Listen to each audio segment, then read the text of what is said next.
Thank you, thank you, thank you. What's up, San Diego? How's it going? All right, so here's my rules. This is the last session of Social Media Marketing World before the keynote with Pat. So we're gonna have fun, and we're gonna make this interactive. So please feel free to ask questions at the end.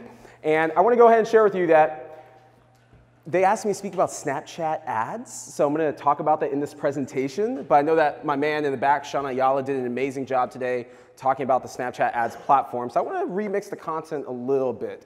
Were any of you in Sean's session by chance? A lot of you guys? Awesome, okay. So you're not going to necessarily hear repetitive content. I'm not sure who in this room follows me. Let me just tell you guys a little bit about myself. My name is Carlos Gil. I've worked in brand marketing now for about 10 years. I worked for some really cool brands. I started social media for Winn-Dixie, which is one of the largest supermarket chains in the Southeast. So if you've ever been to Florida, I'm sure you've probably seen a Winn-Dixie store. I spent some time working for Save A Lot as their head of digital before moving over to work for LinkedIn. And then most recently, I spent 2 years running social media for BMC Software. And now I have my own company, which is called Gil Media Co. Now, what I want you guys to walk away with when you see this is my experience working in social media is not just as a Snapchat thought leader or creator. It's someone that understands social media. And I say this because if you guys have any questions in this session that maybe haven't been answered over the last 2 days pertaining to maybe Facebook ads or Instagram, feel free to ask me those questions as well. And I'm definitely here to help you guys. Now, this is my disclaimer of when I do talks.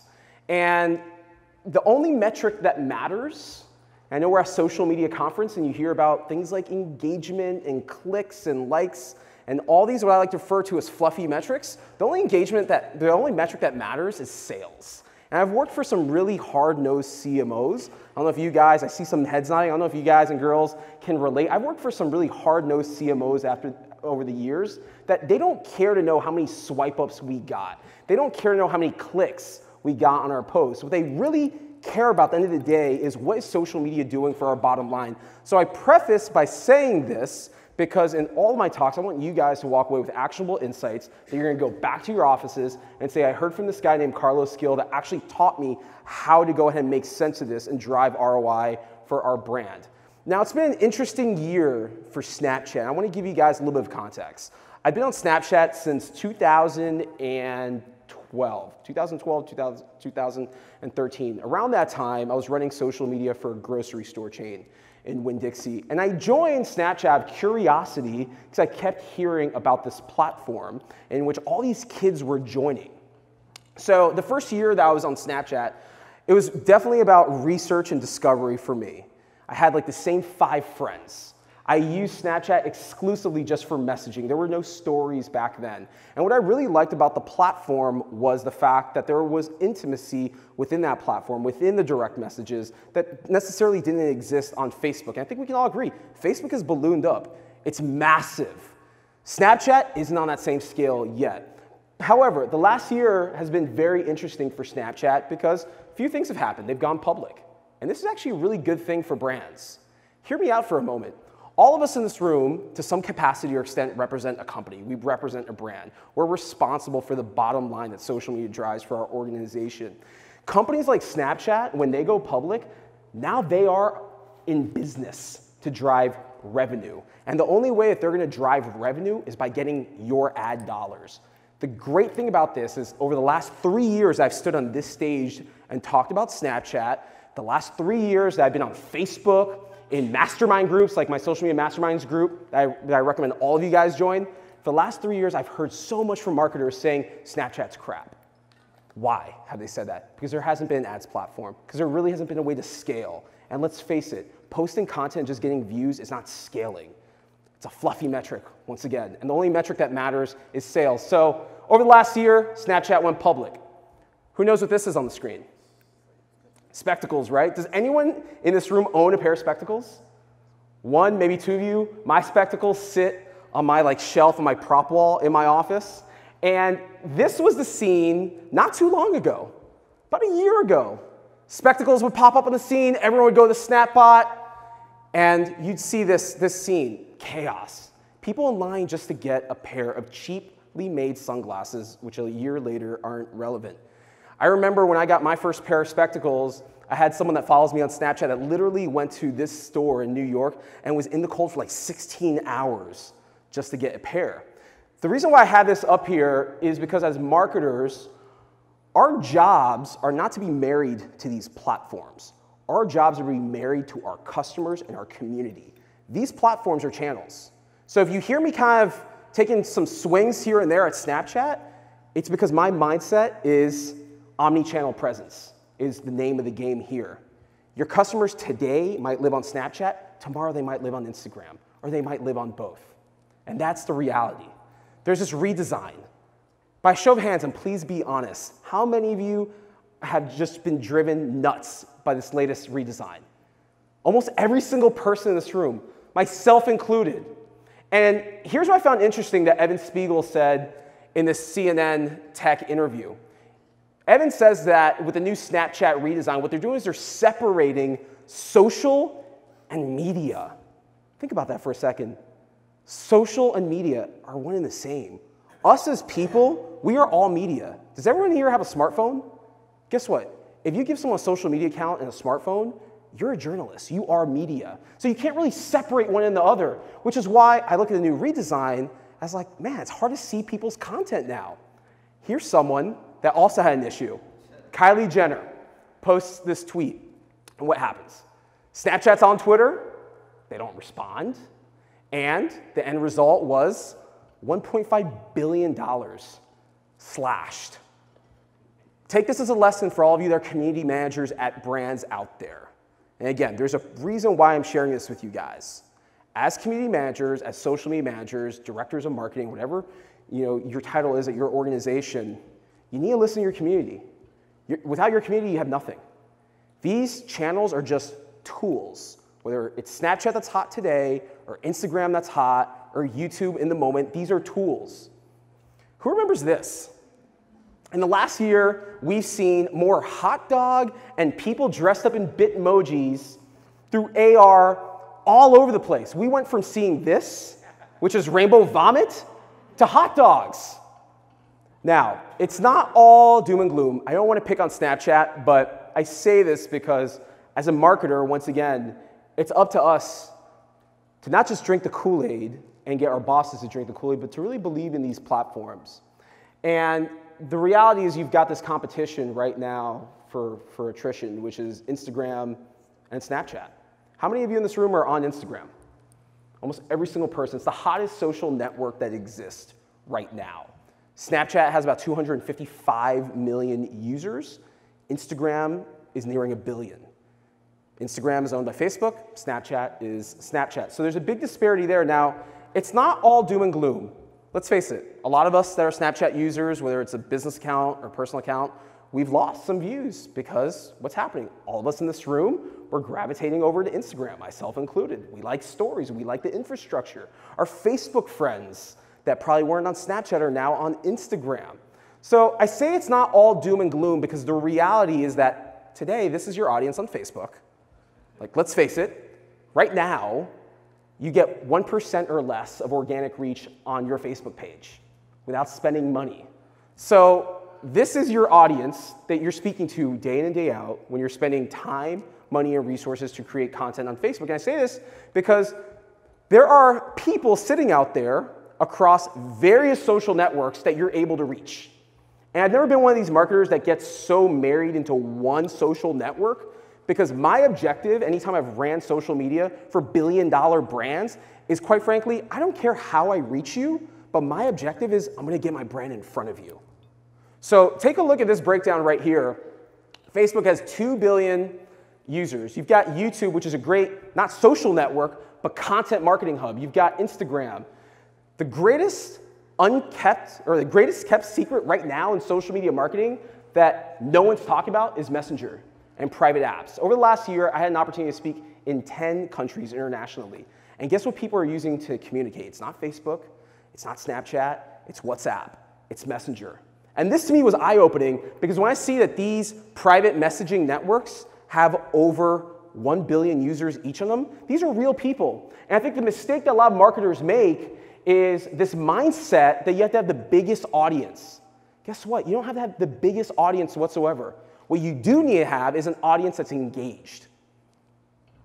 This is what you don't need. Having people just sitting around, not seeing your content, but seeing their friends' content. This is what you do need. This is social media marketing world. People having fun, taking photos, community. That's what social media is based on. Now, let's talk about storytelling. Storytelling is universal at this point because you have stories on Facebook, you have stories on Instagram, you have stories on Snapchat. So stories itself is not unique to Snapchat. However, storytelling is the new content marketing. What I mean by this is think about yourselves as consumers. Who woke up this morning and was excited to see what their favorite brand posted on Facebook? Any of you? Did any of you wake up and the first thing you did was grab your phone and go on Facebook and see what Nike or what any company that you spend money at post? No, right? Why? Because you go on Facebook to see what your friends posted. You go on Facebook to see what's happening at conferences like this. You go on Twitter to see what people are posting. So there's been this concept that's been lost amongst brands that we have to constantly post whatever's on sale. We have to constantly drive sales forward through social media, but yet you have people like Sean Duras, you have people like these individuals on the screen. Does anyone know who these folks are? Very famous creators. I actually know a couple of these personally. There's a reason why creators have more power than the world's richest and largest brands. Do you guys want to know what that is? Or can you guess? Stories, they're real. Real relates to real. Think about yourselves as consumers. Think about what you want to see. So when you're going back to your agency or your office and you're mapping out what are we going to post on Snap, what are we going to post on Instagram, what are we going to post on Facebook, stop thinking like a marketer and start thinking like a consumer. What does your audience want to see? Because I guarantee you, if Tai Lopez is posting about Lamborghinis and Ferraris and you're Mercedes, go out and get an influencer like my dude Sean Ayala in the back of the room that can actually articulate and narrate content. No one wants to just see a static image or a pre-roll video of a car. Now, talking about Sean and a client that we work with at Gil Media, which is DocuSign, for those of you that are in B2B and you've been thinking, well, how do we use Snapchat in our business? How do we use storytelling in our business? Here's an example for you. Last year, we had an opportunity to work with DocuSign at their annual user conference, which is called Momentum. And what we did was we partnered with DocuSign. Sean came out and created 6 stories. There was an opportunity to go ahead and meet with the chairman and CEO of the New York Stock Exchange, which is pretty neat. DocuSign went ahead and created these custom snap codes. They tweeted them out. They put them on Facebook. It was a way to drive users from one social network over to their Snapchat. And then what did Sean do? He narrated. He took over their Snapchat account and created a few days worth of story content. This is something that you guys can do at conferences like this. If you are in B2B, any conference in your industry, you can work with influencers just like DocuSign did. If you're in B2C, if you're a consumer brand, instead of constantly just showing products or services, actually get in front of the camera. Have one of your advocates, have one of your employees narrate for your company. The greatest advantage that social media gives all of us in this room isn't reach. Because reach is actually very difficult to go ahead and gain these days. The greatest competitive advantage that you have is the ability to listen. Who's talking about your brand?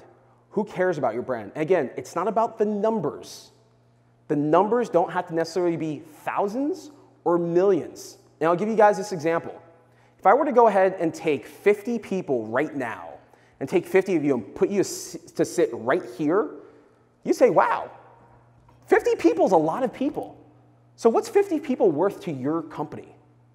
So when you start thinking with this mindset, then guess what? Those 50 views that you get on Snapchat or those 50 views that you get on stories or whatever the number is, they start to actually have context and meaning at that point.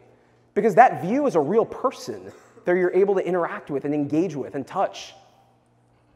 The good thing is, and starting to address some of the positive over the last year, what Snapchat has done right and new features that they've rolled out is they've added insights. For the longest time, the only metrics that you could pull was views and screenshots. With insights, you can now see on a weekly and year-to-date basis, and what's nice is this is also broken down by day of the week, how many views are you receiving? How long are people watching your content for? You know, what's really cool about Insights, the one feature that I like the most about it, is I can see broken down by day the average watch time of my content. So if I'm creating 3 minutes worth of content, but yet the average user is only consuming 30 seconds, what's that tell my team and I? That our content should probably be much shorter, and instead of doing 3-minute stories, maybe our story should be a minute long. Because if people aren't watching, then why are you creating all this content? Does that make sense? You also have some other insights built in, like age demographics, location, interest. It was really interesting. When I first looked at my own statistics on Snapchat Insights, I was really surprised to see that 14% of my audience was vegan.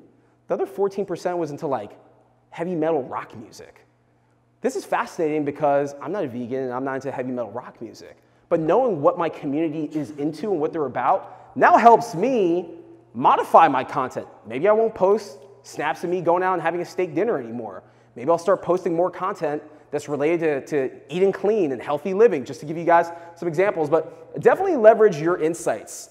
This is what you want to go based off of. Your insights are real. This is a real metric to go ahead and measure how you're performing. And what's also really neat is if you're posting content every single day, which does become a challenge for a lot of us, is you're able to see when is your audience the most engaged. A lot of times I get asked, should I post content every single day or should I post once or twice a week? Well, guess what? With Audience Insights, now you can see which are the days of the week that your community is the most engaged. Another new feature that Snapchat added is what's known as pay-per-clip. So for the longest time, you couldn't link out any of your content. Now, when you create content, you can go ahead and you can add a link. That link creates the swipe up feature that you see commonly on Instagram with accounts that have over 10,000 users. Anyone on Snapchat, whether you're an influencer, creator, or just a regular person, has access to this feature. So my recommendation to all of you is, as you're out storytelling and you're telling this narrative of your goods, products, and services and how amazing your company is and your people, encourage people to swipe up. Give that call to action. Typically, what I advise brands is storyboard your content out. So sit down and think through, what are we going to post on this day? And your story should have a beginning, a middle, and an end. And you should really save that call to action to the very end. If your story is short enough and engaging, people should watch all the way through. So you don't want to go ahead and right hook them and say, hey, swipe up early on. What you really want to do is you want to go ahead and keep them engaged all the way throughout. And at the very end, say, hey, to learn more, visit our website, just swipe up. Now, here's what I can tell you, friends, having worked in this space now for 10 years. You can growth hack social media very easily. It's funny, there's this report by Brandwatch 24, I literally have it in the back of the room, that's a magazine that has the top 100 influencers on social media. Have you guys seen that by chance? Do you guys know what I'm talking about? So in this report, I'm looking through it, and I'm seeing there's a lot of people that are peers of mine, some of them actually at this event, that ranked a lot higher on this list than what I presume they would. And guess what? If you go ahead and growth hack the system, and what I mean by this is you get a lot of conversations around your handle, and you go in and you listen to what people are saying, it's very easy to go ahead and manipulate rankings, but the best thing of this is you can go on a platform like Twitter, and you can go ahead and run a search for, let's say, your company. And you can see on Twitter everyone that's mentioning your company.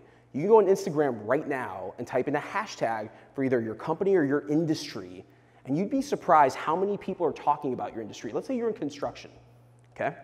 Because I get asked these typically random questions in these talks, and it's always like a healthcare company or a construction company. It's never like an easy hey, we're like footwear. How do we use Snapchat? It's always like something that makes you think.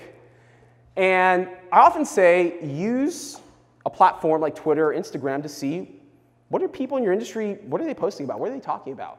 Once again, like I said before, the greatest competitive advantage that social media gives all of us is the ability to listen. And you don't hear a lot of thought leaders talking about this. You constantly hear what? Content is king, right? From my perspective, community is the real king. You can post all the content in the world. You can have the best agency in the world working for you. But if you're truly not getting people to converse with you, then you are completely missing the boat. And social media will be a big waste of time. In fact, if content is such a huge focus for you, and you don't want to listen, and you don't want to converse, I would say go run Facebook ads. Or you know what? We could just go straight to it. Go run some Snapchat ads at that point. The secret sauce to social media is conversations. And conversations can exist very easily on Snapchat. Think of it like this. When you post content on Snapchat, What do you hope happens? What action do you hope people take? Anyone want to jump in? Depends on the snap. All right. It could be take a screenshot. It could be reply back. Okay. Let's take reply back as an example. If someone replies back to your story, that's a warm lead, right? That's someone that's genuinely interested in what you're posting. Now, I'm not talking about just like a random like, hey, follow me back or streaks. I'm talking about like a legitimate, like, hey, cool story, or like, this is awesome, or I want to learn more. This happens on Twitter, this happens on Facebook, it happens on Snapchat. The direct messages are extremely important. So what I'm trying to say is you can't ignore the conversations because that is the secret sauce. The secret to getting more engagement in general is conversations, because if someone's conversing with you, now you have direct one-on-one access to them. So when you have your next story come out, guess what? You can reach out to them. You can say, have you seen our story today? How do you get there? This has been my breakdown, and this has really been my North Star for the last 10 years working in this business. And this is the formula. Content leads to conversation. So like I just said, if you're creating content and people are not conversing with you, I'd be concerned.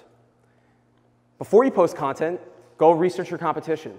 See what sort of engagement your competition's getting. See what people are saying on their posts to then give you an idea, more or less, am I posting the right content? Are we doing the right things? So content leads to conversation, which builds loyalty, which leads to long-term growth in sales. And the reason why I underline long-term is because most social media marketers that I've met over the last decade are looking for instant ROI. And guess what, friends? There is no such thing as instant ROI in social media. None. You're not going to jump on here today and just post one post and get a flood of leads or a flood of clicks. It's very, very hard, even for the best YouTubers in this building, to go viral. So you have to play the long-term game. And if you do this successfully, which means you're creating content that's so good that people are conversing, and every single time someone acknowledges you, DMs you, responds to you, you're swooping in, you're building that relationship back and forth. That's what builds loyalty, and then that loyalty is long-term what's going to get people to buy more from your brand. Once again, think of this mindset. How much are 50 new clients worth for your company? I know for my company, 50 new clients would be life-changing. I'm sure for a lot of you, especially entrepreneurs, solopreneurs, 50 new clients, if I put 50 people in front of you that either are going to buy from you or refer you to someone that they know, that's worth something, is it not? So think about that mindset. Now, according to eMarketer, it's estimated that mobile messaging apps will own 75% of mobile messaging activity compared to carriers in this year. So by 2018, we're there right now. Most people that I engage with today, I don't have their phone number. I'll give you guys an example. Dennis Yu is one of the speakers at this conference. I've been messaging back and forth with Dennis the whole time I've been here through Facebook Messenger. I don't even have Dennis's phone number. Most of us in this room, I would probably roll the dice and gamble that a lot of us are the same way. We rely on Snapchat, on Instagram DM. We also rely on Facebook Messenger. And this is good to know, because as you're going back to your offices and you're trying to build this case for having a presence on Snapchat, you can go ahead and you can let your CMO or your director of marketing know stats like this that back up that the audience is switching away from text and they're going more to these private messaging apps. And the reason why is when you think of Facebook today, the reason why there's this mass exodus from Facebook is what's the content that you see? You see a lot of people complaining. You see a lot of people talking about politics. I personally think one of the reasons why Instagram is taken off the way it has is because you look at Instagram, which is owned by Facebook, and you strip out like all the clutter of the news feed, and you're just focusing on photos and videos.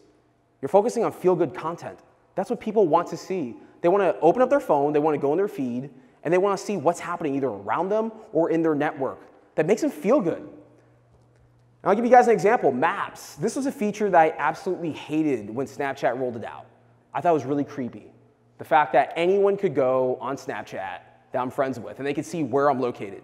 I actually turned my maps off. But then I started thinking, if I'm a small business owner back in Jacksonville, Florida, where I'm from, and let's say I have a cleaning shop, like a dry cleaning store, and I want to find local people in Jacksonville, well, guess what? I'd go on Maps, I'd zoom in.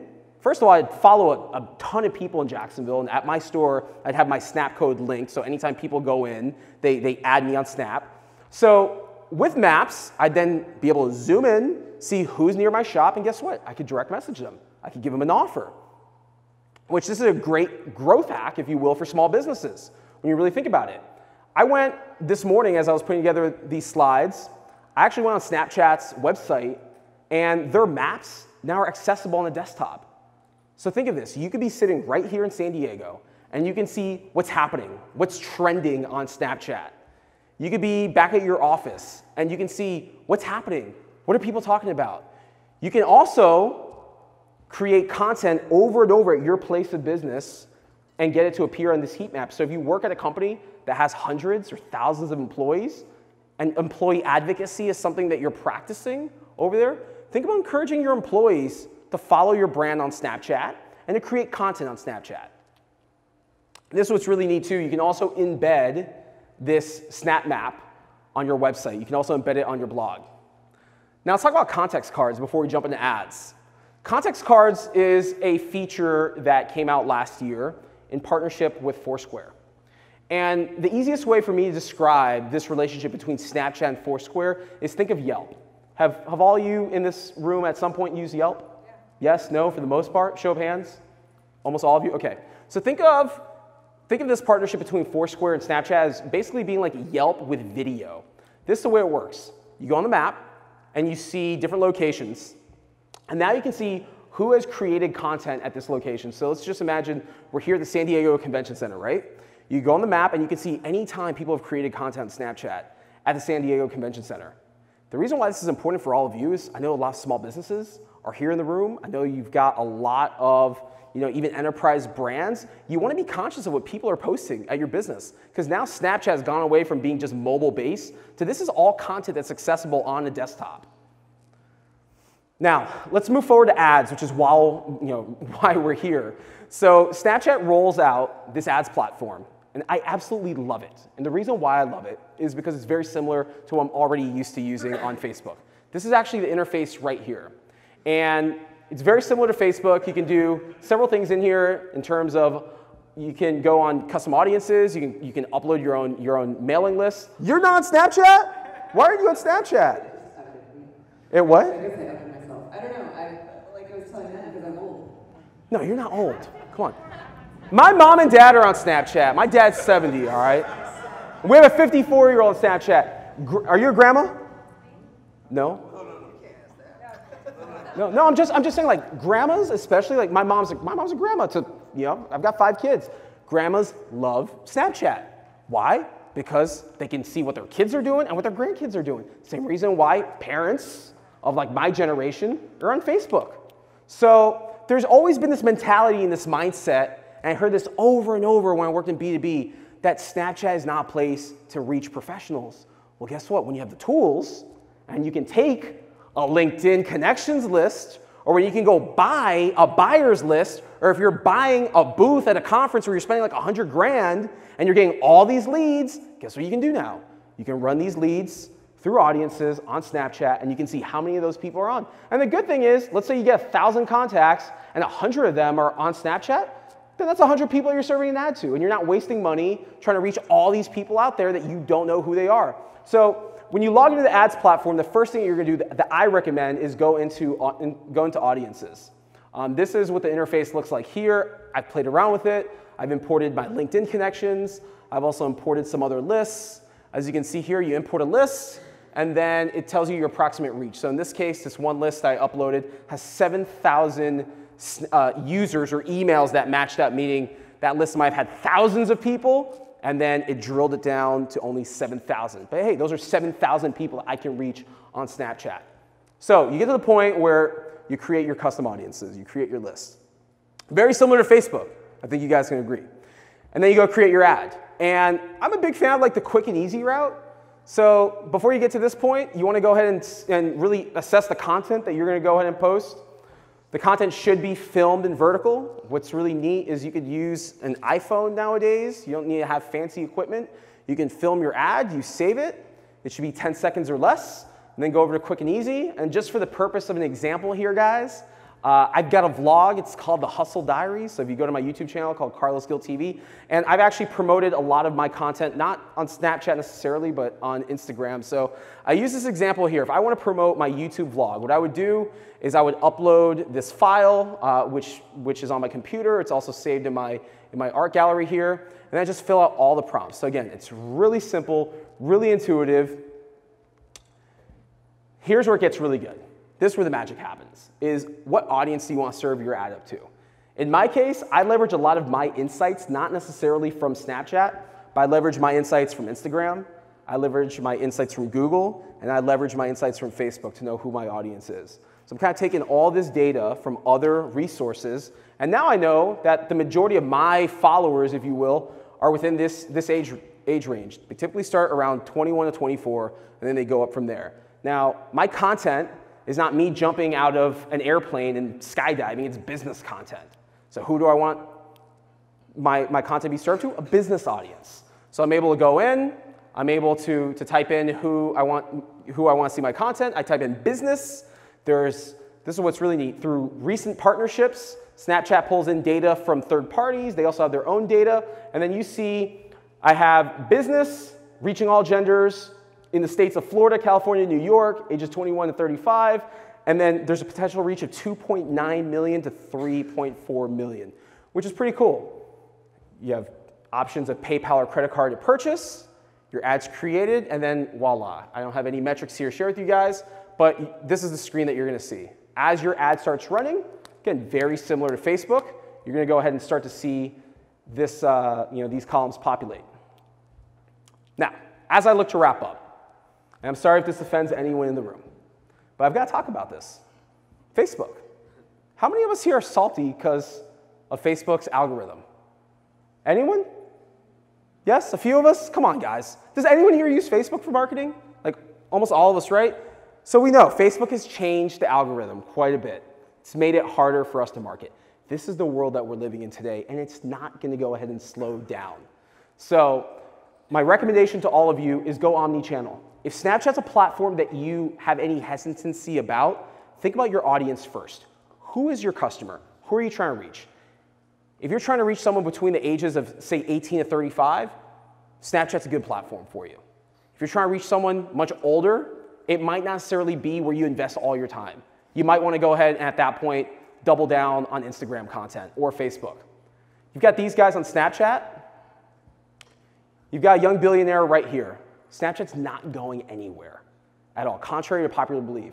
I firmly believe over the next 5 years, Snapchat and Instagram will continue to go head-to-head. The biggest key differentiator between these two platforms is the audience that they're trying to reach. And trust me, guys, I'm a marketer too.